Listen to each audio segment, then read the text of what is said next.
السلام علیکم ورحمۃ اللہ۔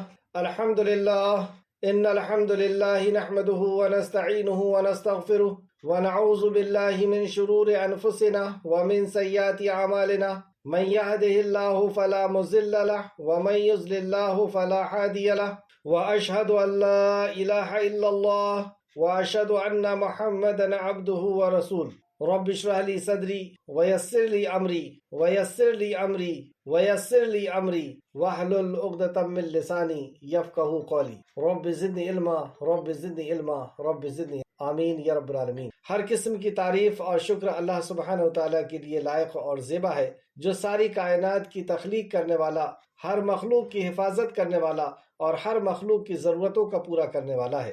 درود و سلام ہو انبیاء اکرام پر، خصوصاً نبی مکرم رحمت للعالمین امام الانبیاء محمد صلی اللہ علیہ وسلم پر، آمین یا رب العالمین۔ لفظ کی وضاحت اپنے لفظی ترجمے والا قرآن یا پارہ نکال لیجئے۔ اعوذ باللہ من الشیطان الرجیم، اے اللہ ہم تیری پناہ میں آتے ہیں شیطان سے، اے اللہ شیطان کے مکر و فریب سے ہمیں بچا لے کہ وہ تیرے کلام سے ہمیں دور کر دے۔ بسم اللہ الرحمن الرحیم، اللہ کے نام سے جو رحمان اور رحیم ہے۔ اس عظیم کام کو ہم اللہ سبحانہ وتعالیٰ کے نام سے شروع کرتے ہیں جو بڑا مہربان اور بار بار رحم فرمانے والا ہے۔ لفظی ترجمہ، الطلاق مرتان، الطلاق و طلاق مرتان دو بار ہے، فَإِمْسَكٌ پھر روک لینا ہے، بِمَعْرُوفٍ ساتھ بھلائی کی، یعنی بھلے طریقے سے روک لینا ہے۔ دو بار یعنی ایک بار طلاق ہوئی اس کے بعد روک سکتے ہیں، تو روکنے کا طریقہ بھلا ہو، تانے تنشنی کے ساتھ، احسان جتانے کے ساتھ نہیں، بھلے طریقے۔ او یا تصریح رخصت کر دینا ہے، یا طلاق دے دینا ہے، رخصت کر دینا ہے، بے احسان ساتھ احسان کی، الزام تراشی تانے کے ساتھ، کیس کر کے یا پریشان کر کے نہیں، الزام تراشی کر کے نہیں، جھگڑے لڑائی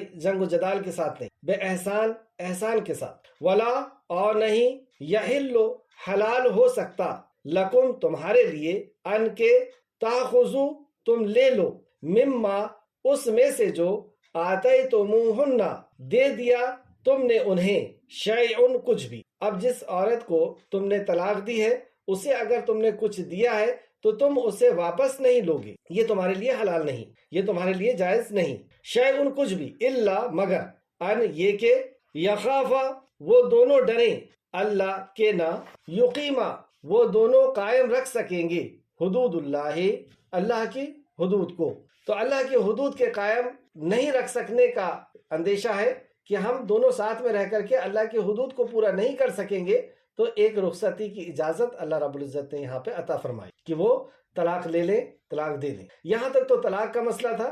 اب اس کے بعد خلا کا مسئلہ ہو رہا ہے ایک ہی آیت کے اندر، جہاں پر مرد کو عورت سے علیحدگی اختیار کرنے کا حق اسلام نے دیا ہے، وہیں ایک عورت کو بھی مرد سے علیحدگی اختیار کرنے کا حق دیا ہے۔ جیسے عورت اگر ظلم کر رہی ہے، شریعت کے خلاف ہے، شریعت کے خلاف کوئی عمل کر رہی ہے، اور ایسا عمل ہے کہ جس عمل کے ساتھ اس کے ساتھ رہ کر کے حدود قائم نہیں رہ سکتی اللہ رب العزت کی، اللہ کی شریعت کی پابندی نہیں ہو سکتی، تو مرد اس عورت کو طلاق دے سکتا ہے۔ اگر عورت طلاق نہیں لینا چاہ رہی تو بھی وہ دے سکتی۔ اسی طریقے سے کوئی عورت اگر طلاق چاہ رہی ہے اور مرد نہیں چاہ رہا، جبکہ مرد شریعت کے خلاف ایسے کام کرتا ہے کہ جس کے ساتھ رہ کر کے وہ شریعت کی پابندی نہیں کر سکتی، جو اس کے اوپر حقوق عائد ہیں وہ اس حقوق کی ادائیگی نہیں کر رہا، اور نہ رکھنا چاہتا ہے نہ چھوڑنا چاہتا ہے، تو اس صورت میں عورت کو بھی یہ رائٹ دیا گیا، یہ حق دیا گیا کہ وہ اپنے شوہر سے خلا لے سکتی۔ تو اس طلاق کو خلا کہتے ہیں جو عورت کی طرف سے ہوتی، تو اس کا ذکر یہاں پہ ہو رہا ہے۔ فَإِذْ پھر اگر، خفتم خوف خواہ تم، اللہ کے نہ، یقیما وہ دونوں قائم رکھ سکیں گی، حدود اللہ حدود اللہ کی، فلا تو نہیں، جناح کوئی گناہ، علیہما ان دونوں پر، ان دونوں میاں بیوی پر، فیہما اس چیز میں جو، افتدت وہ عورت فدیہ دے دے، بہی ساتھ اس کے، تو وہ عورت فدیہ دے دے ساتھ اس کے، یعنی اسے جو مہر ملا ہے وہ مہر اسے واپس کر دے، اور اس طرح وہ خلا کا مطالبہ کرے گی کہ مہر دے دے اور خلا اس کا ہوگا۔ تل کا یہ، حدود اللہ حدود ہے اللہ کی، فلا تو نہ، تعتدوہا تم تجاوز کرنا ان سے، یہ خبردار کر دیا، یہ اللہ رب العزت کی حدود ہے، یا اللہ رب العزت کی شریعت ہے، یا اس کے احکام ہے، اور اس کی خلاف ورزی تم نہیں کرنا۔ تلکا یہ حدود اللہ حدود ہے اللہ کی، فلا تو نہ تعتدوها تم تجاوز کرنا ان سے، ومن اور جو کوئی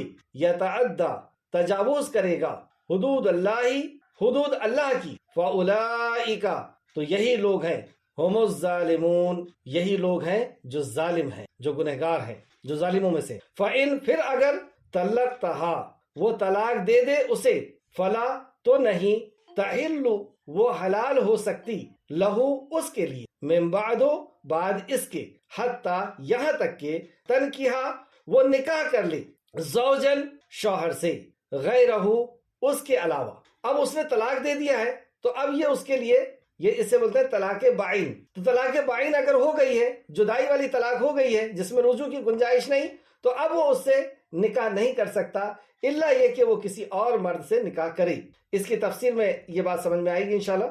فَإِن پھر اگر طلقتها وہ طلاق دے دے اسے، فلا تو نہیں، جناح کوئی گناہ، علیہا ان دونوں پر، ان یہ کہ یتراجعا وہ باہم رجوع کر لے، ان اگر ظنا وہ دونوں سمجھیں، ان کے یقیمہ وہ دونوں قائم رکھیں گے، حدود اللہ حدود اللہ کی۔ اللہ کی حدود دیکھیں، اب بار بار یہی بات آ رہی کہ تم دونوں کا آپس میں مل کر کے رہنا اللہ کے حدود کے ساتھ ہے، اللہ کے احکام کے ساتھ ہے۔ وَتِلْكَ اور یہ حدود ہیں، حدود اللہ اللہ کی، يُبَيِّنُوهَا وہ واضح کرتا ہے انہیں، لِقَوْمِ ان لوگوں کے لیے، يَعْلَمُونَ جو علم رکھتے، تو علم والوں کے لیے۔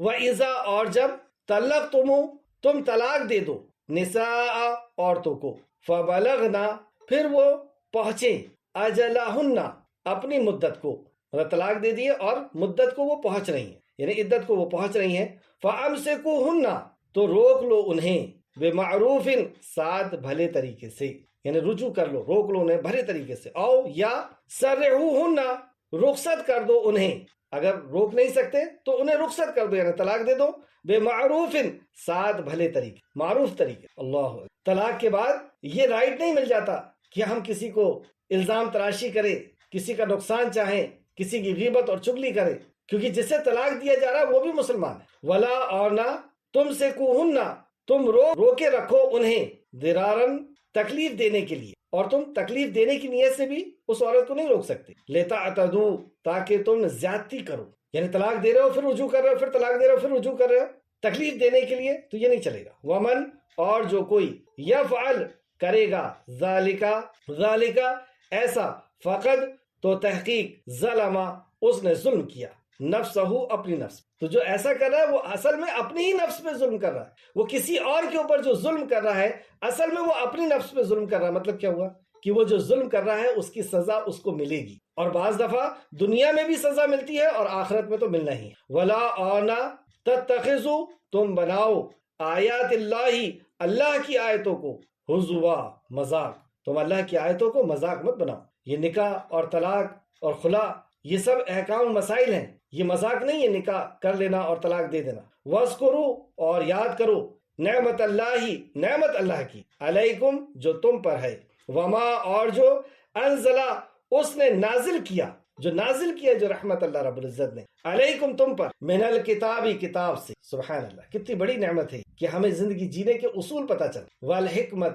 اور حکمت سے، یعظکم وہ نصیحت کرتا ہے تمہیں، بہی ساتھ اس کے، واتقوا اور ڈرو، واتقوا اللہ اور ڈرو اللہ سے، وعلموا اور جان لو، ان اللہ بے شک اللہ ہر شے کو علیم خوب جانے۔ اب اس میں جو کچھ بھی ہو رہا ہے، طلاق میں، خلا میں یا رجوع میں، کس کی کیا غلطیاں ہیں، کس نے کس کے اوپر ظلم کیا، تم کیا شو کر رہے ہو، حقیقت میں کیا ہے، ان ساری بات کو اللہ رب العزت نے اس انداز میں بیان فرما دیا کہ خبردار ہو جاؤ، تم جو کچھ بھی کر رہے ہو اللہ خوب جان رہا ہے۔ کیا فرمایا؟ واتقوا اللہ اور ڈرو اللہ سے۔ یہ جو بھی معاملے ہو رہے ہیں ان سارے معاملوں کے اندر اللہ سے ڈرتے رہو، کہیں کسی کے اوپر ظلم نہ ہو جائے، کسی کے اوپر الزام تراشی نہ ہو جائے، کسی کے اوپر بدنامی یا غیبت اور چغلی کے ذریعے سے کسی کی رسوائی نہ ہو جائے۔ واتقوا اللہ اللہ سے ڈرو، وَاعْلَمُوا اور جان لو، ان اللہ بے شک اللہ، بکل شیء ہر شے کے، علیم خوب جاننے والا، ہمارے دلوں کے بعد اور ہماری چیزوں کو اللہ رب العزت خوب بہتر جاننے والا۔ آئے تفسیر کی طرف۔ کل کی کلاس میں ہم نے پڑھا تھا اور اس کے پہلے کی کلاس میں کہ نکاح کے تعلق سے بتایا گیا کہ کس طرح نکاح کے لیے کون نکاح کے لیے جائز ہے کون ناجائز ہے، کہ مومن مومن سے نکاح کرے، بھلے ہی وہ غریب ہو غلام ہو تو وہ مشرک سے بہتر ہے۔ تو سلیکشن کے لیے وہاں پر معیار جس چیز کو اللہ سبحانہ و تعالیٰ نے بنایا وہ عقیدے کو بنایا، توحید کو، اللہ پر ایمان کو، اللہ کی وحدانیت میں ایمان۔ ایک بہن نے سوال کیا کہ آپ نے کہا کہ صرف نماز کو دیکھ کر کے اور رشتہ کر لیا جاتا ہے، تو پھر اور کس چیز کو دیکھیں؟ تو ان کا سوال بھی بالکل صحیح ہے کہ کسی کے اسلام کو دیکھنا ہے، کسی کے دین کو جاننا ہے تو نماز کو ہی تو جاننا ہوگا۔ یہ بالکل صحیح ہے کہ ہمیں سب سے پہلے نماز کو ہی دیکھنا ہوگا، لیکن صرف نماز کو دین سمجھ لینا، یہ چیز کے تعلق سے میں نے کہا تھا کہ صرف ہم نماز کو دین نہ سمجھیں۔ ایک شخص کو جب ہم چیک کریں گے کہ وہ اسلام میں کتنا ہے تو سب سے پہلے تو اس کی نماز ہی دیکھیں گے کہ اس کی فجر اور عشاء وقت کے ساتھ ہو رہی ہے نہیں ہو رہی۔ لیکن کسی کی نماز کو ہی پورا دین سمجھ لینا یہ غلط ہے، یہ میں نے کہا۔ جیسے اللہ سبحانہ تعالیٰ نے فرمایا کہ مغرب اور مشرق کی طرف رخ کر لینا یہی نیکی نہیں ہے، نیکی تو یہ ہے۔ پھر اللہ سبحانہ تعالیٰ نے عقیدے کو پہلے لے کر کے کہ اللہ کے اوپر یقین، اور پھر وہ جو بھی چیز ہم پیچھے پڑھ کر کے آ چکے۔ تو ایک شخص جو نماز پڑھتا ہے، ایسے بھی آپ کو نماز پڑھنے والے ملیں گے جو شرک کر رہے ہیں، کھلے طور پہ شرک، اور بلکہ شرک کو وجود دے رہے ہیں اور شرک کو پیدا کر رہے ہیں۔ ایسے بھی لوگ ملیں گے جو نماز پڑھ رہے ہیں اور بدعت کر رہے ہیں اور بدعت کو پیدا کر رہے ہیں۔ ایسے بھی لوگ ملیں گے جو نماز پڑھ رہے ہیں اور ساتھ میں شراب جوا اور دوسرے بھی کام کر رہے ہیں، اور کاروبار بھی وہی ہے، شراب کو بیچنے کا یا بیاج کا کاروبار یہ بھی چل رہا ہے۔ تو ہم کسی ایک عمل کو، اس کے پہلے بھی یہ وضاحت سے بات جا چکی ہے کہ اسلام کے کسی ایک عمل کو نہ پکڑ کے رکھیں، آنکھ کھول کر کے دیکھیں کہ پورا اسلام کیا ہے، اور اس کے اندر عقائد بھی ہیں۔ سب سے پہلی چیز تو یہی ہے کہ اللہ کی وحدانیت پہ اس کو کتنا یقین ہے، نبی کریم صلی اللہ علیہ وسلم کی سنتوں پر کیسا عمل کرنے والا ہے، حرام کام کے اندر ملوث تو نہیں ہے، اور ان سب کی شروعات تو نماز سے ہی ہوگی، اس میں کوئی ڈاؤٹ نہیں۔ اور جس کی نماز ہی خراب نکل گئی کہ وہ نماز ہی نہیں پڑھتا، پھر کچھ اور چیک کرنے سے بھی کیا فائدہ؟ شاید اس وجہ سے بہن کنفیوز ہوئی ہوگی۔ اب جب نکاح ہو گیا، ساری چیزیں ہم نے دیکھی جتنی ہمارے اندر طاقت تھی، کیونکہ دل کے اندر کیا ہے وہ ہم نہیں جانتے، ہم ظاہری چیزوں کو ہی دیکھ سکتے۔ اور کئی بار ایسا بھی ہوتا ہے کہ نکاح ہونے کے بعد فطرت نہیں ملنے کی وجہ سے، سوچ نہیں ملنے کی وجہ سے بھی آپس میں نہیں بن پاتی۔ دونوں اپنی جگہ میں صحیح ہوتے ہیں، لیکن اس کے باوجود بھی ان کے خیالات نہ ملنے کی وجہ سے گھر کے اندر ٹینشن رہتی ہے، اور اس وجہ سے طلاق ہو جاتا ہے۔ مطلب دونوں بھی غلط نہیں ہیں، ایسا بھی ہوتا ہے۔ کہیں ایسا ہوتا ہے کہ دونوں میں سے ایک غلط ہوتے ہیں، کہیں ایسا ہوتا ہے کہ دونوں ہی غلط ہوتے ہیں۔ تو اس میں طلاق کے پہلے کے جو پروسیس ہے اسلام نے جو بتایا ہے، پہلے ہم اس کے اوپر نظر رکھیں گے۔ جیسے یہاں پہ کہا الطلاق مرتان، طلاق 2 مرتبہ ہے، تو یہ طلاق کی نوبت کب آئے گی؟ ایک دم سے نہیں آ جاتی۔ یہ نکاح شادی ایک سنجیدہ عمل ہے، یہ حقوق کی ادائیگی ہے، اور زندگی بھر ساتھ میں رہنے کا ایک عہد ہے۔ یہ وقت گزارنے کے لیے کچھ ٹائم کے لیے نہیں کیا جاتا، اس کے اندر یہ عقیدہ، یہ یقین اور یہ سوچ ہوتی ہے کہ ہم ساتھ میں اب زندگی گزاریں گے۔ لیکن کسی وجہ سے کوئی چیز نہیں میچ ہو رہی ہے یا شریعت کے خلاف کوئی چیز جا رہی ہے تو ایک دم سے بھی طلاق نہیں دے سکتے۔ اس میں ہمیں پروسیس بتایا گیا جو آگے ہم سورہ طلاق کے اندر پڑھنے والے ہیں۔ یہاں مختصر میں آپ کے سامنے رکھ دیتا ہوں کہ سب سے پہلا مرحلہ تربیت کا ہوگا کہ ہم اپنی بیوی کی تربیت کریں، اسے قرآن حدیث کی روشنی میں سمجھائیں، زندگی کا مقصد بتائیں، ہم کیوں ملے ہیں، ہمارے ملنے کا کیا مقصد ہے، اس گھر کا کیا مقصد ہے، اور حقیقی زندگی ہماری کیا ہے، یہ ہماری ضرورت ہے اور مقصد کچھ اور ہے۔ تو اس کی تربیت کریں قرآن اور حدیث کی روشنی میں، آخرت کے یقین کو دلا کر کے۔ اگر اس سے معاملہ نہ بنے، ابھی دیکھیے 2 میاں بیوی ہی ہیں تو انہیں ڈانٹ ڈپٹ بھی کر سکتے ہیں، اور ہم نے کل دیکھا کہ کوئی ایسی غلطی اگر ہوتی ہے تو ایسی مار بھی مار سکتے ہیں جس سے نشان نہ آئے، بیوی کے جسم میں نشان نہ آئے۔ یہ دوسری سٹیپ ہے، مطلب ایک دم سے طلاق نہیں دے سکتے، پہلے تربیت کریں گے، ڈانٹ ڈپٹ کریں گے، ہلکی پھلکی مار کی، ایک ڈر ہو، صرف جیسے مسواک سے مارنے کا بات ہوئی ہے اور اس میں بھی نشان نہیں آنا چاہیے، تو ایک ڈر ہے یہ صرف۔ پھر یہ بھی نہیں بنے تو بستر الگ کر لیں، الگ الگ سوئیں، اور بستر الگ کرنا یہ بہت بڑا عمل ہے، اس سے کافی کچھ اصلاح ہو جاتی۔ یہ بھی اگر بات نہ بنے تو الہ بھی کر سکتے ہیں، قسم بھی کھا سکتے ہیں کچھ وقت کے لیے الگ رہنے کی۔ اب اس کے بعد اس میں بھی بات نہ بنے تو دونوں فریق کو لایا جائے گا، کچھ ان کے 2-3 لوگ، کچھ ان کے 2-3 لوگ، اور یہ دونوں بیٹھ کر کے آپس میں بات کریں گے، غلطی دیکھیں گے اور دونوں کو صلاح مشورہ دیں گے، اور دونوں کو اصلاح کرنے کی کوشش کریں گے کہ طلاق نہ ہو کسی حالت میں، یہ کوشش کریں گے۔ اور دونوں کو سمجھائیں گے. اگر شرعی کوئی بڑا عذر نہیں ہے تو سمجھائیں گے اور سمجھا کر کے چھوڑ دیں گے. پھر اس میں بھی بات نہ بنے تو پھر سے آپ دونوں فریق کو لا سکتے ہیں. اور اس میں بھی بات نہیں بن رہی ہے, سمجھ میں آ رہا ہے کہ نہیں ایسا ہو ہی نہیں سکتا, ہماری زندگی ساتھ میں نہیں گزر سکتی, تو اب طلاق ہے, اور وہ بھی طلاق ہے رجوع. اور پھر اس کے بعد بھی بات نہ بنے تو پھر طلاق رجوع. تو آج کی کلاس میں جو ہم اہم چیز سمجھنے والے ہیں, طلاق کے بعد رجوع کی گنجائش ہے چند شرائط کے ساتھ. تو وہ شرائط کیا ہے, کن شرائط کے ساتھ رجوع ہو سکتا ہے, اس کو ہم آج دیکھیں گے آج کی کلاس میں جو 2-3 آیتیں ہم پڑھنے والے ہیں. اور رجوع ہو جاتا ہے تو وہ شرائط کے ساتھ رجوع ہو جائے گا. اور اگر طلاق ہوتا ہے تو طلاق کے اندر اس بات کا خیال رہے کہ احسان کے ساتھ طلاق دیں گے. اور یہ سارے پروسیس میں ہم سمجھ لیں کہ خالق کائنات ہمیں دیکھ رہا, وہ سن رہا ہے, وہ جان رہا ہے, اور کون کس کے اوپر ظلم کر رہا ہے اللہ بخوبی خبردار ہے. طلاق کے تعلق سے ایک اور چیز سمجھ لیں کہ نکاح شادی ایک سنجیدہ عمل ہے, یہ حقوق کی ادائیگی ہے, یہ پوری زندگی کے ساتھ میں رہنے کے لیے نکاح کیا جاتا ہے. نان و نفقہ قبول کرتا ہے مرد, حدود کے ساتھ دونوں رہتے ہیں, ایک دوسرے کے حدوں کو, ایک دوسرے کے حقوق کو ادا کرتے ہوئے. اور حقوق کیا ہے مرد کے عورت پر اور عورت کے مرد پر, یہ کل کی کلاس میں ہم نے دیکھا ہے. یہ کوئی کھیل مذاق نہیں ہے کہ چند وقت کے لیے کر لیا جائے, کہیں ٹرپ میں جا رہے ہیں تو کر لیے پھر چھوڑ دیے. یہ کھیل تماشا نہیں ہے, ہم اللہ کے نام کے ساتھ کسی کو حلال کرتے ہیں. اور یہ طلاق اور نکاح یہ اگر کوئی مذاق سے بھی کر لے تو یہ صحیح مانا جاتا ہے. اس تعلق سے ایک حدیث دیکھتے ہیں. حضرت ابو ہریرہ رضی اللہ عنہ سے مروی ہے کہ رسول اللہ صلی اللہ علیہ وسلم نے فرمایا 3 امور ایسے ہیں, یعنی 3 امر, 3 کام ایسے ہیں کہ ان کا قصد کرنا بھی قصد ہے اور ہنسی مذاق سے کہنا بھی قصد ہے, مطلب ہو جاتا ہے. نکاح, طلاق اور رجوع. تو طلاق اگر مذاق سے بھی دیتے ہیں تو یہ مذاق کی چیز نہیں ہے, یہ اللہ رب العزت کے احکام ہیں. تو اگر مذاق سے بھی دیتا ہے تو صحیح میں طلاق ہو جائے. اور اسی طریقے سے نکاح بھی اور اسی طریقے سے رجوع بھی. تو یہ اللہ رب العزت کی شریعت ہے, یہ مذاق کے لیے نہیں ہے. اسے روایت کیا ہے صحیح ابو داؤد حدیث نمبر 1920, ابو داؤد حدیث نمبر 2194, ترمذی حدیث نمبر 1184, ابن ماجہ حدیث نمبر 2039, اور بھی کئی حدیثی کتابوں میں ہے. ابن قیم رحمۃ اللہ علیہ جمہور علماء کے نزدیک ہنسی مذاق میں دی گئی طلاق بھی واقع ہو جاتی ہے, اور صحابہ تابعین سے بھی یہی بات محفوظ ہے, یعنی صحیح ثابت ہے.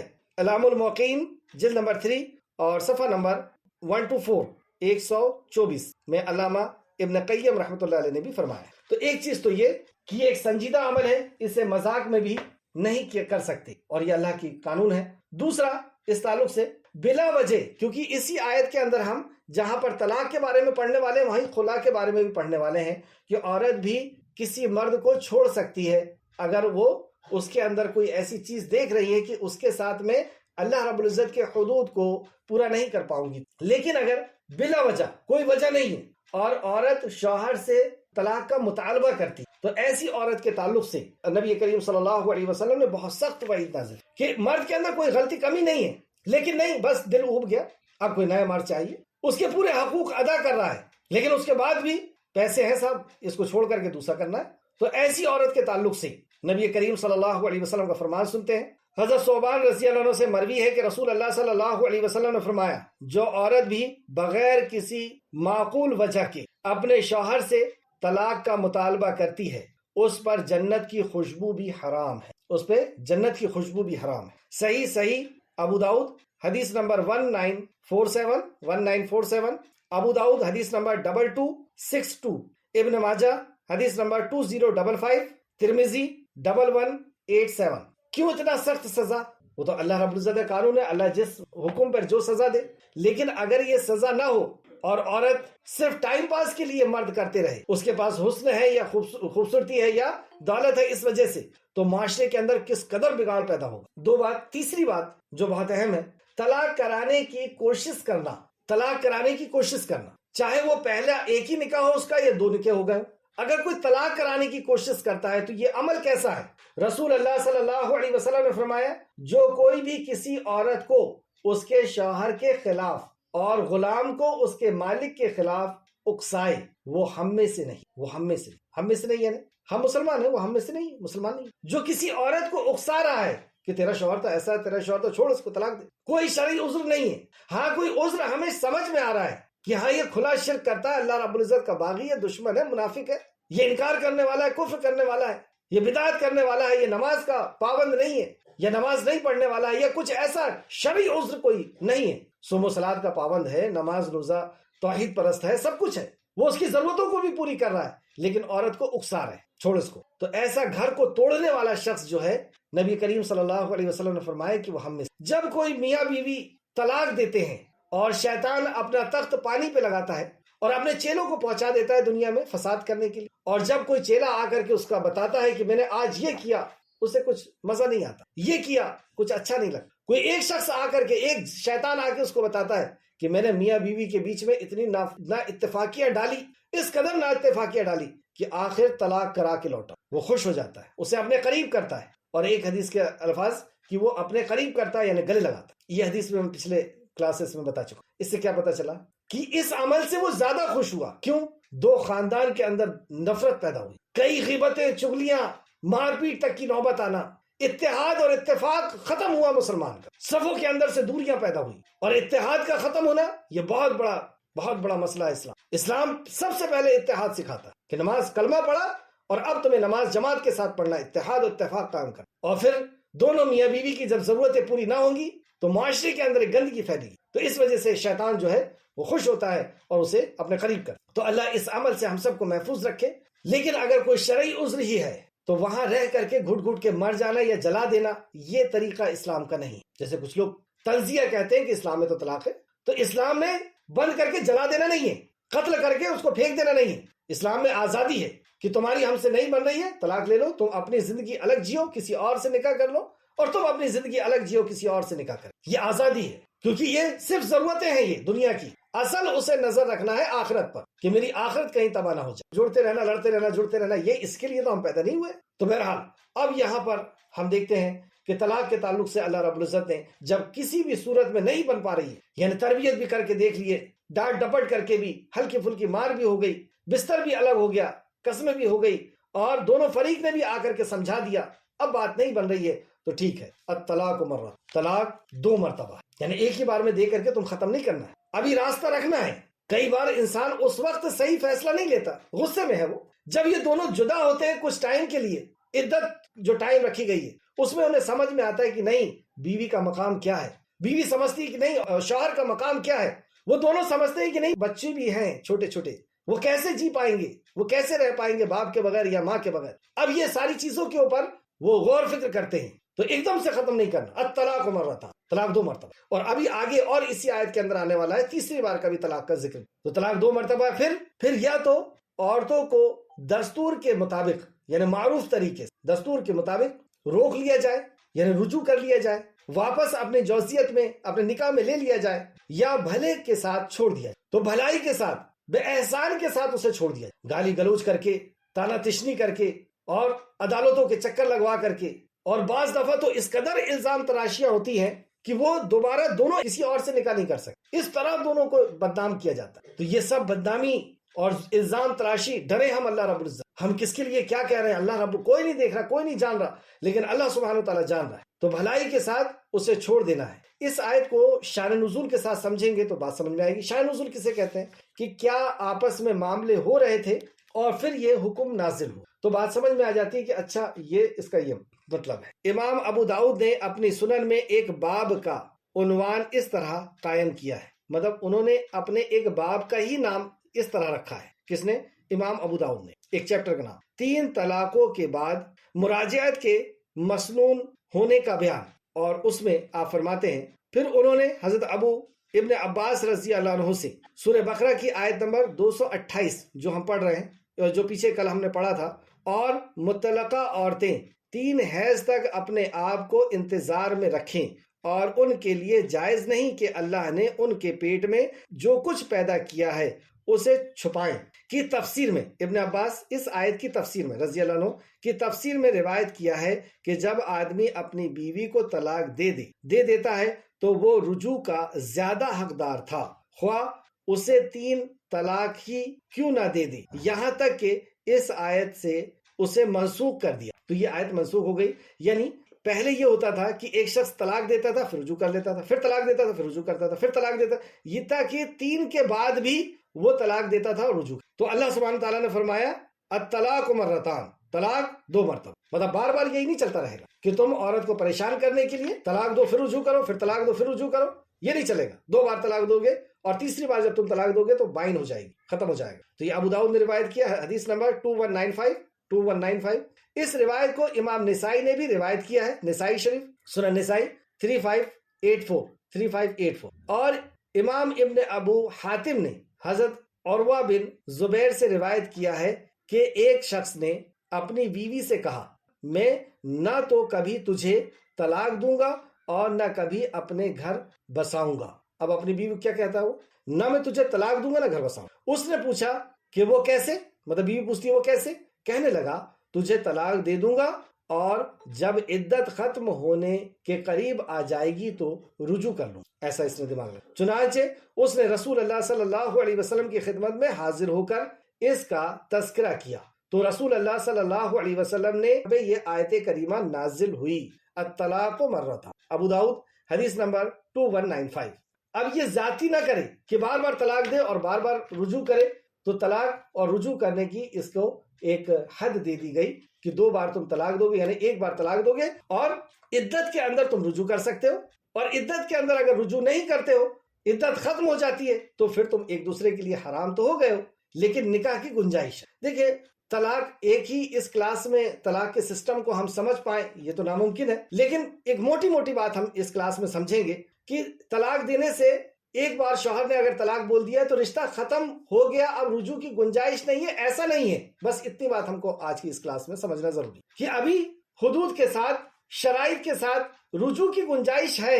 کئی بار ایسا ہوتا ہے کہ مرد نے غصے میں آ کر کے طلاق بول دیا تو اب وہ بھی اور یہ بھی اپنے آپ کو الگ کر لیتے، زندگی بھر پھر پریشان رہتے ہیں، مرد بھی پریشان ہے، عورت بھی پریشان ہے، لیکن اس پریشانی میں ان کو توفیق نہیں ہوتی کہ ہم اللہ کے کلام کو سمجھیں، نبی کے فرمان کو سمجھیں، صحابہ کی زندگی کو سمجھیں کہ صحابہ کے زمانے میں بھی طلاق ہوتی تھی، کیسے ہوتی تھی، تو اسی جہالت میں یہ اپنے آپ کو بیٹھے رہ جاتے۔ تو ہمیں چاہیے کہ ہم علم حاصل کریں کہ ہمارے لیے کیا شریعت ہے۔ بہرحال جب سنت طریقے سے جب طلاق دی جائے گی تو کیسے دی جائے گی کہ طلاق دیتے وقت بیوی حیض میں نہ ہو، جو بھی طلاق دے رہا ہے وہ اس کی بیوی حیض سے نہ ہو۔ دوسری بات یہ کہ طلاق کے پہلے یعنی جب وہ پاک ہوئی ہے تو پاکی کے بعد جب طلاق دیا ہے اس نے، جب سے پاکی کے بیچ میں ان کی ہم بستری نہ ہوئی ہو، یہ 2 چیز، اور پھر جب وہ طلاق دے گا تو طلاق کی عدت کے اندر وہ رجوع کرنے کا حقدار ہے، رجوع کر سکتا ہے، اور اگر اس نے رجوع نہیں کیا اور عدت پوری ہو گئی، 3 طہور نکل چکے، تو اب اگر وہ چاہے ازدواجی زندگی میں، میاں بیوی کی زندگی میں منسلک ہونا چاہتے ہیں تو نیا مہر اور نیا نکاح کے ساتھ ہو سکتے ہیں۔ پھر اگر وہ دوسری طلاق دے دے اور ابھی بھی رجوع کا اس کے پاس ٹائم پیریڈ ہے، وہ سمجھتا ہے کہ نہیں ہم نہیں رہ سکتے ایک دوسرے کے بنا، بچے نہیں رہ سکتے اور یہ تو ہم نے وقتی طور پہ غلط فیصلہ کر لیا، تو ابھی بھی وہ رجوع کر سکتا ہے، اور رجوع نہیں کیا اس عدت تک، اس ٹائم پیریڈ تک، اس طہور تک، اس پاکی تک، تو اب طلاق ہو گئی، اب دونوں ایک دوسرے کے لیے حرام ہو گئے، لیکن ابھی بھی نکاح کی گنجائش ہے۔ لیکن اب دوسری طلاق اس نے دے چکا تھا، اب تیسرے بار یہ اس کے لیے ہمیشہ کے لیے حرام ہو، الا یہ پھر اس کی یہاں پہ وضاحت آئے گی کہ کب ایسا ہو سکتا ہے عورت جو ہے وہ کسی اور سے نکاح کر لے، نکاح ہو گیا اور نکاح کے وقت کوئی پلاننگ نہیں تھی اور اس کے شوہر کا طبیعت خراب ہوئی، اس کا انتقال ہو گیا، یا وہ شہید ہو گیا، یا کوئی ایسا کیس ہو گیا، پری پلان نہیں تھا، اور پھر سے وہ مطلقہ ہو گئی، اب وہ عورت اپنے پہلے مرد سے نکاح کر سکتی، ورنہ یہ جو 3 ٹائم میں طلاق ہوئی ہے اس کے بعد نہیں کر سکتی۔ ایک طریقہ تو یہ، دوسرا یہ کہ طلاق دے اور پھر دوسرے مہینے میں پھر دوسری طلاق دے دے، دوسرے طہور میں، تیسرے طہور میں پھر تیسری طلاق دے دے، اور پھر اس کے بعد 3 مہینے کی عدت گزارے، ایک طریقہ یہ ہے۔ تو یہاں پر ہم مختصراً صرف ایک چیز کو میں جو بار بار آپ کو کہہ رہا ہوں کہ رجوع کی گنجائش ہے، اس چیز کو یہاں پر زیادہ زور دیا گیا ہے، اور آگے جب ہم سورہ طلاق پڑھیں گے تو اس میں اور مسائل ہمارے سامنے کھل کر کے آئیں۔ تو طلاق رجوع 2 مرتبہ ہے، پھر یا تو عورت کو دستور کے مطابق روک لیا جائے یا بھلائی کے ساتھ چھوڑ دیا جائے، اور تمہارے لیے یہ جائز نہیں کہ تم انہیں جو دے چکے ہو اس سے کچھ بھی واپس لو۔ اب ایسا نہیں کہ جب تم طلاق دے رہے ہو تو میں نے اتنا سامان تمہیں دیا تھا اور اتنا کھلایا تھا اور اتنا مہر تھا، یہ سب واپس کرو، یہ جائز نہیں۔ جو تم اس کو کھلا چکے، جو دے چکے اور جو مہر دے چکے وہ دے چکے، تم اس سے واپس نہیں لے سکتے کیونکہ تم طلاق دے رہے، الا یہ کہ دونوں کو ڈر ہو کہ وہ اللہ کے حدود قائم نہ رکھ سکیں۔ اور یہ طلاق کیوں کر رہے ہیں؟ کیونکہ ان دونوں کو ڈر ہے کہ ہم دونوں ساتھ میں رہ کر کے اللہ کے حدود کو قائم نہ رکھ سکیں گے، اس لیے ہمارا ہٹ جانا ہی بہتر ہے۔ پس اگر اب یہاں سے دوسرا مسئلہ شروع ہو رہا ہے جو خلا کا ہے. پس اگر تمہیں ڈر ہو کہ وہ دونوں اللہ کے حدود قائم نہ رکھ سکیں گے تو ان دونوں پر کوئی گناہ نہیں کہ عورت فدیے میں وہ مال دے. یہ اللہ کی حدیں ہیں. فدیے میں وہ مال دے دے، یعنی جو مال اسے ملا ہے، جو اسے مہر ملا ہے، وہ مہر اسے دے دے. کیونکہ یہ عورت بھی سمجھ رہی ہے کہ میں اس کے ساتھ نہیں رہ سکتی ہوں، تو عورت اب اس سے خلا چاہ رہی ہے. تو وہ خلا چاہ رہی ہے تو خلا کے لیے اس کے لیے ضروری ہے کہ جو مہر اس کو ملا ہے وہ مہر اسے واپس دے دے. سو ان سے آگے نہ بڑھو.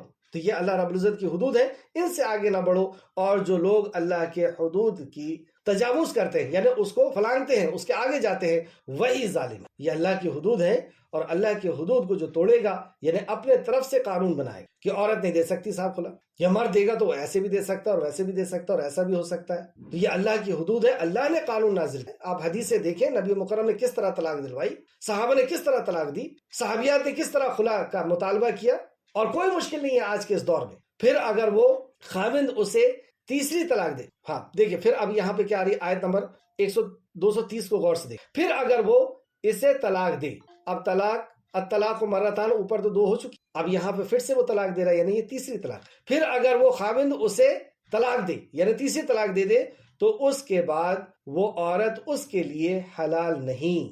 اب یہ ختم ہو گیا. پہلی بار اس کو پوری عدت ملی تھی، دوسری بار عدت ملی، اب تیسری بار بھی اگر وہ یہی کرتا ہے تو اب اس کو رجوع کی کوئی گنجائش نہیں. اب اس کے لیے وہ بائن ہو گئی ہمیشہ کے لیے. یہ طلاق ہے بائن، ہمیشہ کے لیے طلاق ہو. یہاں تک کہ اب ایک گنجائش بستی جو پری پلان نہیں ہے، اس کو بہت اچھی طرح سمجھ، یہاں تک کہ وہ اس کے علاوہ کسی دوسرے خاوند سے نکاح کرے. دوسرے خاوند سے اس نے نکاح کر لی، اور ایسا اس دور میں بہت ہوتا تھا کہ وہ دوسرے خاوند سے نکاح ہوا، وہ جنگ میں گئے، شہید ہو گئے، یا کوئی بیماری آئی، بیماری سے انتقال ہو گیا، یا پھر کوئی اور معاملہ ایسا بنا 1-2 سال بعد جو ارادتاً نہیں تھا، اور پھر طلاق ہو گئی یا انتقال ہو گیا شوہر کا. اب وہ سمجھ رہی ہے کہ میرے پہلے شوہر سے بھی 1-2 بچے ہیں، یا پہلے شوہر ہی زیادہ ٹھیک تھے، میں کہاں ادھر ادھر جاؤں، میں اسی سے نکاح کر سکتی ہوں.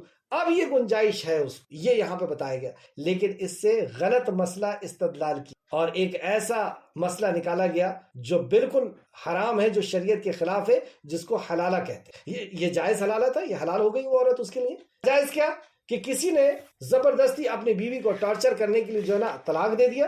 اب طلاق دے دیا، بعد میں اس کو ہوش آیا کہ صاحب یہ تو غلط ہو گئی، تو وہ کسی دوست سے یا کسی عالم سے یا کسی فلاں سے اس کو 1 رات کے لیے نکاح کروائے، اور پھر اس سے طلاق دلوائے، اور پھر وہ نکاح کرے. یہ ظلم ہے عورت کے اوپر. ظلم. طلاق کس نے دیا؟ مرد نے دیا نا. تو حلالہ عورت کا کیوں ہوگا؟ اس کی کیا غلطی تھی؟ تمہیں 3 طہور دیے گئے، 3 پاکی دی گئی، اور اتنے لمبے پیریڈ دیے گئے، اور اس کے بعد تم نے طلاق دیا، اور اب تم اسی سے نکاح کرنے کے لیے تم اس کو کسی اور کے پاس، مطلب اس کو اپنی ہی نظروں میں گرا دینا چاہتے ہو، معاشرے کی نظروں میں گرا دینا چاہتے ہو کہ 1 رات کے لیے اسی سے نکاح کری تھی. یہ بالکل شریعت کے خلاف. اور اس تعلق سے کئی حدیثیں آپ کو مل جائیں گی. وقت کی قلت کی وجہ سے چند حدیث میں آپ کے سامنے پیش کرتا ہوں، اور تفسیر ابن کثیر آپ کے پاس ہے، اس میں بھی آپ دیکھیں. تفسیر ابن کثیر جلد نمبر 1 صفحہ نمبر 486 سے بات یہاں پہ شروع ہو رہی ہے حلالہ کے تعلق سے. امام احمد نے حضرت عبداللہ بن مسعود رضی اللہ عنہ سے روایت کیا ہے، رسول اللہ صلی اللہ علیہ وسلم نے گدانے والی، مطلب جو ہاتھ میں ٹیٹو وغیرہ بناتی ہیں تاکہ ہاتھ کو اور پیر کو اور شانے کو لوگ دیکھ کر کے اٹریکٹ ہوں، مرد اس کے دیوانے ہوں، اس لیے وہ ٹیٹو وغیرہ بناتی ہیں، گدواتی ہیں. یہ بہت پہلے سے چلا. جو عورتیں بدتمیز ہوتی ہیں، مردوں کو اپنے طرف مائل کرنے والی ہوتی ہیں، یہ اس طریقے کی حرکت پہلے سے کرتی. تو رسول اللہ صلی اللہ علیہ وسلم نے گدانے والی اور گدوانے والی مطلب اس کام کرنے والی، گدوانے والی، اور بال بنانے والی اور بال بنوانے والی، اور حلالہ کرنے والی اور حلالہ کروانے والی، اور سود کھانے والی اور سود کھلانے والی، ان سب پر لعنت فرمائی. کیا فرمائی؟ لعنت فرمائی. تو یہ شریعت کیسے ہو سکتی ہے؟ رسول اللہ صلی اللہ علیہ وسلم فرما رہے ہیں کہ اللہ نے اس پر لعنت فرمائی ہے. یہ لعنت کا عمل ہے. ترمذی شریف حدیث نمبر 1119، مسند احمد جلد نمبر 1 اور صفحہ نمبر 448 448، اور نسائی نے بھی ایک حدیث روایت کیا ہے. آگے ہم دیکھتے ہیں. حضرت ابن مسعود اور حضرت ابن عباس رضی اللہ عنہ سے بھی یہی اسی طرح مروی ہے. کس سے؟ حضرت علی رضی اللہ عنہ، حضرت ابن مسعود رضی اللہ عنہ، حضرت ابن عباس رضی اللہ عنہ سے بھی اسی طرح مروی ہے. نسائی حدیث نمبر 3445. امام حاکم نے مستدرک میں نافع سے روایت کیا ہے کہ ایک شخص نے حضرت ابن عمر رضی اللہ عنہ کے پاس آ کر اس شخص کے بارے میں پوچھا جس نے اپنی بیوی کو طلاقیں دے دی تھی، مطلب طلاقیں دے دی تھی، 3 طلاقیں ہو گئی، اور اس کے بھائی نے اس سے مشورہ کیے بغیر اس سے نکاح کر لیا تاکہ اپنے بھائی کے لیے اسے حلال کر دے، تو کیا اس طرح وہ عورت اپنے پہلے شوہر کے لیے حلال ہو گئی؟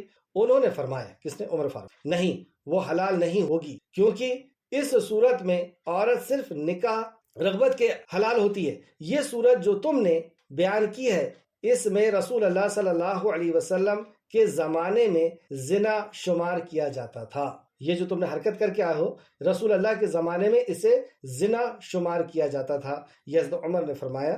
اور تفسیر ابن کثیر صفحہ نمبر 486۔ امام حاکم نے فرمایا ہے کہ یہ حدیث صحیح اسناد ہے، البتہ امام بخاری و مسلم نے اسے بیان نہیں فرمایا ہے۔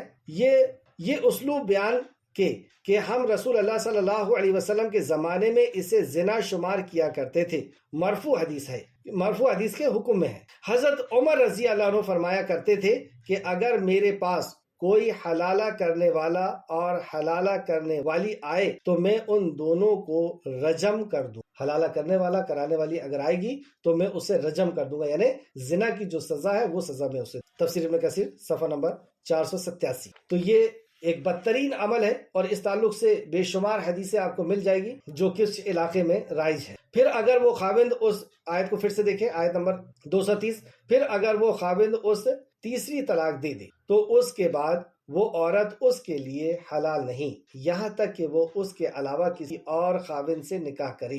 پھر اگر وہ بھی اسے طلاق دے دے تو ان دونوں سابقہ میاں بیوی، مطلب پرانے جو میاں بیوی تھے، پر کوئی گناہ نہیں کہ وہ آپس میں رجوع کر لیں، یعنی نکاح کر لیں، اگر وہ دونوں خیال کرتے ہیں کہ اللہ کی حدیں قائم رکھ سکیں گے۔ پھر وہی بات آئی کہ اللہ کی حدیں اگر قائم رکھ سکیں گے تو ساتھ میں رہ لیں، اور یہ اللہ کی حدیں ہیں، وہ انہیں ان لوگوں کے لیے بیان کرتا ہے جو علم رکھتے۔ تو یہ جو مسئلہ ہے، ہمیں علم رکھنا چاہیے، کیونکہ یہ ہماری ضرورت کی چیزیں ہمارے خاندان میں، ہمارے رشتہ داروں میں، ہمارے پڑوسیوں میں یہ ہوتے رہتے ہیں، تو ہمیں جاننا چاہیے۔ اور یہ کبھی بھی مسئلہ ہو تو ہمیں ضرور مفتی کے پاس، بڑے عالم کے پاس لے کر کے جانا چاہیے، جن کو بھی ہم عالم سمجھ رہے ہیں، جو بھی ہمارے قریب میں ہیں، تو ہمیں ان کے پاس جانا چاہیے اور ان سے دریافت کرنا چاہیے کہ ایسا ایسا ہو گیا، اب ہمارے لیے کیا راستہ ہے۔ خود ہی سوچ کر کے نہ بیٹھ جائے کہ نہیں میرے شوہر نے تو ایسا بول دیا، اب تو میں اس کے لیے حرام ہو گئی، وہ بھی گھر سے چلا جائے، یہ بھی چلی جائے، ایسا نہیں۔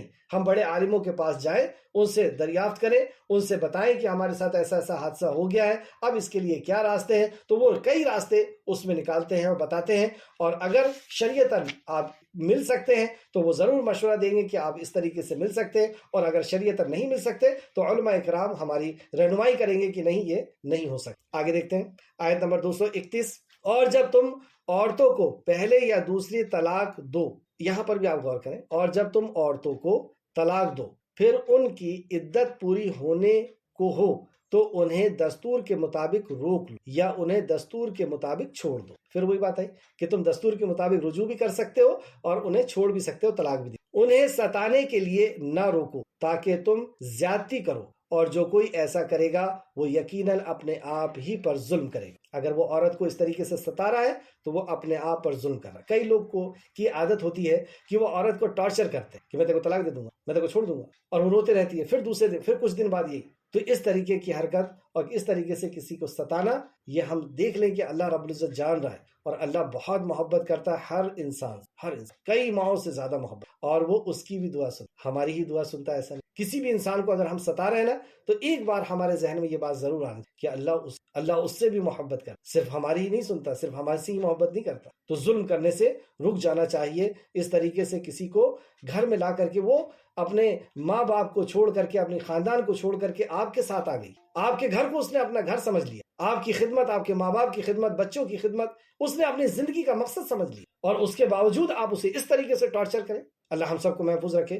انہیں ستانے کے لیے نہ روکو تاکہ تم زیادتی کرو، اور جو کوئی ایسا کرے گا وہ یقیناً اپنے آپ پر ہی ظلم کرے۔ اپنے آپ پہ ظلم یعنی جو تم کر رہے ہو وہ تمہارے سامنے آنے والا۔ اگر ہم ببول بوئیں گے تو کانٹا ہم ہی کو لگے، اگر ہم گناہ کریں گے تو اس کی سزا ہمیں ہی ملنا ہے۔ اور تم اللہ کی آیتوں کو ہنسی مذاق نہ بناؤ، یہ اللہ کی آیتیں ہیں، اللہ کے قانون ہیں، اسے تم ہنسی مذاق نہ بناؤ۔ یعنی یہ طلاق اور خلا اور نکاح یہ ہنسی مذاق کی چیز نہیں ہے کہ جب چاہو تم کر لو، جب چاہو تم چھوڑ دو۔ یہ ایک سنجیدہ عمل ہے، اور اگر تم ہنسی مذاق میں بھی طلاق دے دو گے تو طلاق شمار ہو جائے گی، جو حدیث میں نے آپ کو بتایا۔ اور اللہ کے طرف سے تم پر جو انعام ہوا اسے یاد کرو اور اللہ اس کتاب اور حکمت کو بھی یاد کرو جو اس نے تم پر نازل فرمائی۔ اللہ کا یہ بہت بڑا انعام ہے کہ اس نے ہمیں دستور حیات دی، نکاح کا طریقہ بتایا، نکاح کے بعد میاں بیوی کو رہنے کے اصول بتایا، حقوق بتائے، اور پھر اگر نہیں آپس میں نبھ پا رہی ہے تو جدائیگی کے بھی طریقے کہ تم اپنی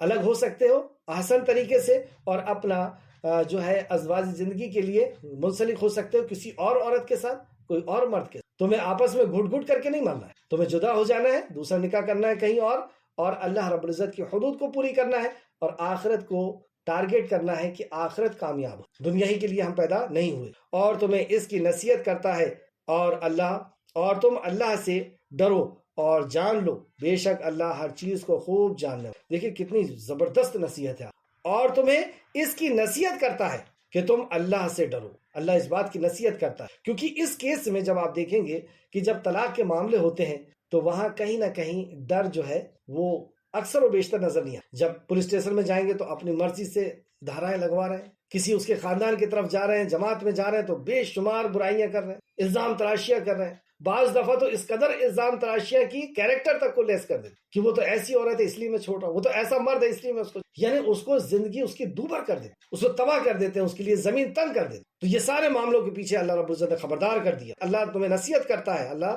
سے ڈرو اور جان لو بے شک اللہ ہر چیز کو خوب جاننے والا، خوب جان رہا ہے تمہاری مکاری اور تمہاری صحیح نیت کو، اور تم کیا کر رہے ہو کیا نہیں کر رہے ہو، اللہ رب العزت علیم اور خبیر۔ آخر آیت آج کی کلاس کی، اور جب تم عورتوں کو طلاق دو پھر وہ اپنی عدت کو پہنچ جائیں تو تم انہیں اس بات سے مت روکو کہ وہ اپنے پہلے خاوند سے نکاح کریں جبکہ وہ دستور کے مطابق آپس میں راضی ہیں۔ اب طلاق ہو گئی اور رجوع کا جو ٹائم پیریڈ تھا، عدت جس کو کہتے ہیں، عدت کے اندر وہ رجوع کرنا چاہتے ہیں میاں بیوی، لیکن اسے مت روکو۔ تو یہ مت روکو والا کون ہے؟ یہ ہے اس کا سرپرست، اس کا بھائی ہے، اس کا باپ ہے۔ وہ کہہ رہا ہے کہ نہیں ہماری بہت بے عزتی کیا اس نے، اب کسی حالت میں رجوع نہیں ہو سکتا۔ تو اللہ نے کہا ایسا نہیں کرنا، تھوڑا سا وقت لگے گا، اس کو ہم سمجھ لیتے ہیں۔ اس سے یہ بھی پتہ چلا ولی نکاح کرنے سے روک رہا نا، یعنی ولی اجازت نہیں دے، تو ولی کی اجازت ضروری ہے اس تعلق سے۔ یہ دوسری پہلی آیت ہم نے کل پڑھا تھا، آج یہ دوسری۔ تفسیر ابن کثیر 489 489، ولی عورت کو طلاق دینے والے شوہر سے نکاح کرنے سے منع نہ کرے، ولی عورت کو طلاق دینے والے شوہر سے نکاح کرنے سے منع نہ کرے۔ علی بن ابو طلحہ نے حضرت ابن عباس رضی اللہ عنہ سے روایت کیا ہے کہ یہ آیت کریمہ اس شخص کے بارے میں نازل ہوئی جو اپنی بیوی کو 1 یا 2 طلاقیں دے دی، پھر اس کے عدت پوری ہو جائے اور وہ اس سے رجوع یا شادی کرنا چاہے اور اس کی بیوی بھی یہی چاہے، مگر اس کے وارث یعنی ماں باپ یا بھائی اسے اس سے منع کریں، تو اللہ تعالیٰ نے اس بات سے منع فرمایا ہے کہ اس کے وارث اور دوبارہ اپنے اس شوہر سے شادی کرنے سے روک دیں۔ تفسیر الطبری جلد نمبر 2 صفحہ نمبر 659 659۔ اس کا شان نزول کے تعلق سے دیکھتے ہیں، ولی کے بغیر نکاح نہیں۔ اس آیت سے یہ بھی بات پتہ چلی، تفسیر ابن کثیر فرماتے ہیں یہ آیت کریمہ اس بات کی بھی دلیل ہے کہ عورت اپنا نکاح خود نہیں کر سکتی، ضروری ہے کہ اس کے نکاح اس کا ولی کرے، جیسا کہ امام ترمذی اور امام ابن جریر نے اس آیت کی تفسیر میں فرمایا ہے، اور جیسا کہ حدیث میں بھی آیا ہے کوئی عورت خود کسی عورت کا نکاح نہ کرائے اور نہ کوئی عورت خود اپنا نکاح کرے، کیونکہ وہ عورت زانی ہے جو اپنا نکاح خود کرتی ہے۔ ابن ماجہ حدیث نمبر 1882، یعنی جو لڑکیاں بھاگ کر کے نکاح کرتی ہیں وہ سن لیں کہ وہ زانی ہے، مطلب یہ نکاح نہیں ہوتا۔ دوسری حدیث میں یہ ہے ولی اور 2 عادل گواہ کے بغیر نکاح نہیں، مطلب ولی بھی چاہیے اور 2 عادل گواہ بھی چاہیے، پھر وہ نکاح ہوگا۔ اس آیت کا شان نزول، آیت کریمہ کا شان نزول اس طرح ہے، روایت ہے کہ یہ آیت کریمہ موقل بن یسار رضی اللہ عنہ اور ان کی بہن کے متعلق نازل ہوئی۔ امام بخاری نے اپنی صحیح میں اس آیت کریمہ کی تفسیر میں بیان فرمایا ہے کہ موقل بن یسار رضی اللہ عنہ کی بہن کو ان کے شوہر نے طلاق دے دی، اور جب ان کی عدت پوری ہوئی تو انہوں نے پھر اس سے نکاح کا پیغام بھیجا، موقل نے انکار کر دیا، مطلب بھائی نے انکار کر دیا۔ تب اس موقع پر اللہ سبحانہ وتعالیٰ نے یہ آیت نازل فرمائی، چنانچہ تم ان کو ان کی شوہروں کے ساتھ نکاح کرنے سے مت روکو، بخاری شریف حدیث نمبر 5130 یعنی عدت ہو گئی یا عدت کے اندر وہ پھر سے عدت ہو جانے کے بعد پھر سے وہ نکاح کرنا چاہتا ہے تو اس کو نہیں روکا جائے گا. یعنی یہ 3 طلاقیں نہیں ہوئی ہے, طلاق بائن نہیں ہوئی, طلاق بائن کے اندر کا یہ کیس. امام ترمذی نے, اور اس کی وضاحت دیکھتے ہیں, امام ترمذی نے اس حدیث کو صحیح قرار دیا ہے اور ان کے معقل بن یسار سے روایت کے الفاظ یہ ہیں: اس نے اپنی بہن کی شادی رسول اللہ کے زمانے میں ایک مسلمان سے کر دی. اس کی بہن کچھ عرصہ اس کے عقد میں رہی, یعنی اس کے نکاح میں رہی, پھر اس نے اسے ایک طلاق دے دی, ایک طلاق, اور رجوع نہ کیا حتیٰ کہ عدت گزر گئی, مطلب 3 مہینے گزر گئے. پھر دونوں ہی رجوع کی خواہش مند ہوئی, چنانچہ اس نے بھی دوسرے لوگوں کے ساتھ نکاح کا پیغام بھیجا, مطلب پھر سے اس نے اسی عورت کی طرف نکاح کا پیغام بھیج دیا. تو معقل نے کہا, میں نے اس عورت کو تیرے نکاح میں دے کر تیری عزت افزائی کی, مگر تو نے اسے طلاق دی. مطلب اس نے اپنا جو سمجھ لیا نا انا, کہ میری بہن کو تو نے طلاق دیا, اب میں دوبارہ تیرے سے نہیں کرتا, اور تو کمینہ شخص, لہٰذا اب تو کبھی بھی رجوع نہ کر سکے. مگر اللہ تعالیٰ کے علم میں تھا کہ اس شخص کو اس عورت کی اور اس عورت کو اپنے شوہر کی ضرورت ہے, تو اس موقع پر اللہ سبحانہ وتعالیٰ نے یہ آیت نازل فرمائی. اب جب یہ آیت نازل ہوئی تو اس کے بعد کیا ہوا, یہ بات بہت غور کرنے کی ہے. آیت کو پھر سے دیکھیں, جب تم عورتوں کو طلاق دو پھر اپنی عدت کو پہنچ جائیں تو تم انہیں اس بات سے مت روکو کہ وہ اپنے پہلے خاوند سے نکاح کریں جبکہ وہ دستور کے مطابق آپس میں راضی ہوں. دستور کے مطابق ہے نا, قانون جو ہے, شریعت جو ہے, اس کے مطابق. یہ اس شخص کو نصیحت کی جاتی ہے. اب یہ ولی کی طرف اللہ رب العزت کہہ رہا ہے, یہ اس شخص کو نصیحت کی جاتی ہے جو تم میں سے اللہ اور آخرت کے دن پر ایمان رکھتا. تمہارے لیے بہت سلجھا ہوا اور زیادہ پاکیزہ طریقہ یہی, اور اللہ جانتا ہے اور تم نہیں. اللہ جانتا ہے اور تم نہیں جانتے, یعنی تم اپنے انا پہ تو لے رہے ہو, اللہ جانتا, اور یہ پاکیزہ طریقہ. جیسے یہ سننا تھا, تفسیر ابن کثیر صفحہ نمبر 490, جیسے یہ سنا تھا تو حضرت معقل نے اس آیت کریمہ کو سنا تو کہا کہ میں اپنے رب کے فرمان کو سن کر اطاعت بجا لاتا. پھر انہوں نے اپنی بہن کے سابقہ خاوند کو بلایا اور کہا کہ میں تمہیں بہن کا نکاح دیتا ہوں اور تمہارے عزت افزائی کرتا ہوں. ترمذی شریف حدیث نمبر 2981. اصل میں ان حدیثوں سے کئی مسئلے نکل رہے ہیں, اس وجہ سے یہ میں نے پوری حدیثیں آپ کو بتایا کہ رجوع کے کتنے گنجائشیں تھیں صحابہ کے دور میں, نبی کریم صلی اللہ علیہ وسلم کے دور میں, اور کتنی ساری حدیثیں آپ کو مل رہی ہیں. بخاری بھی ہے, ترمذی بھی ہے, ابن ماجہ بھی ہے, ابو داؤد بھی ہے, نسائی, اور قرآن کی آیتیں بھی اس کے ساتھ میں چل رہی ہیں. تو اللہ رب العزت سے دعا ہے کہ خالق مالک جو کچھ بھی ہم نے پڑھا, جو کچھ بھی ہم نے سمجھا, اس میں ہمیں مزید غور و فکر کرنے کی توفیق عطا فرمائے, اور ہمیں علم کو حاصل کرنے کے لیے علماء اکرام سے جوڑے رکھ. جو چیزیں ہمیں نہ سمجھ میں آئے ہمیں اس کو سمجھنے کی تو توفیق عطا فرما, آمین یا رب العالمین. اے اللہ, جو کچھ بھی ہم نے سمجھا پڑھا اس میں مزید ہمیں غور و فکر کرنے کی اور ایمان کے ساتھ عمل کرنے کی توفیق, آمین یا رب العالمین. السلام علیکم ورحمۃ اللہ وبرکاتہ.